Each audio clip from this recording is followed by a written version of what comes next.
এই কনকনে শীতের মধ্যে গরম গরম যদি চিকেন স্যুপ হয়ে যায় তাহলে কিন্তু মন্দ হয় না। তো আমি এখানে কি করে চিকেন স্যুপ বানাচ্ছি তোমাদের সাথে শেয়ার করে ফেলি, চলো।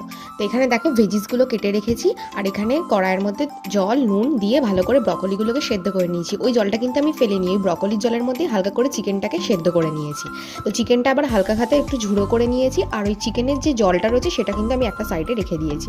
তারপর তেলের মধ্যে একটুখানি রসুন কুচি, আদা কুচি, লঙ্কা কুচি আর পেঁয়াজ কুচি দিয়ে ভালো করে নুন দিয়ে সটে করে নিয়েছি।